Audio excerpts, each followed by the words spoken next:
But to be apocalyptic, a work has to have certain kinds of features, and not all eschatologies have these features. This is what they are. Most apocalyptic writings are pseudonymous. They're generally attributed to important figures of the past, right? Enoch or Abraham or someone. They tend to also feature a revelation by a heavenly messenger, an angel, who comes in a vision or a dream to deliver some sort of message. In general, the message is highly symbolic. It's coded, and often the symbolism is quite bizarre. You'll have surreal images of beasts and monsters, and usually these depict foreign nations. The visions tend to be chronological. They tend to be a systematic chronology of past, present, and future events that represent the march of history in coded form again, and so it tends to require interpretation, and that's usually given by the divine messenger who reveals the symbolic chronological code.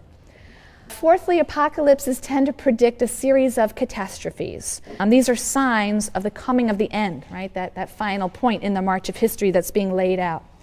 You have motifs from ancient myths very often used to describe these catastrophes. I'll come back to that in a minute. Apocalypses also tend to be what I call morally dualistic. They tend to divide humankind into two mutually exclusive groups: the righteous, which is always a tiny minority, and the wicked, which is always the vast majority. And there's going to be some final public judgment, and the righteous will be saved and the wicked will be destroyed. In this respect, especially later apocalypses show the influence of Persian thought. Persian thought is also quite dualist in nature, with oppositions of light and darkness, or good and evil, and light and death, and so on. So there does seem to be some Persian influence, and of course we're well into the Persian period at this point. A sixth feature is that God generally appears in apocalyptic literature as an enthroned king.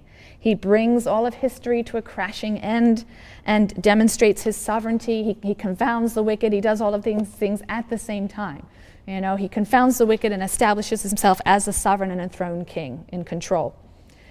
Seventh, apocalyptic literature, as I briefly mentioned before, often incorporates mythological motifs and imagery, especially the motif of a battle between God and primordial chaotic elements, and that will often be the imagery that's used in depicting the final battle with the godless or the wicked.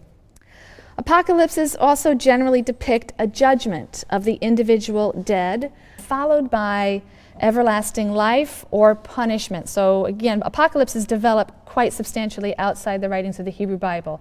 In the Bible, we have a few scattered apocalyptic elements, and then much of the book of Daniel. And so we don't see the idea of life after death really in the Hebrew Bible until this very late apocalyptic book of Daniel.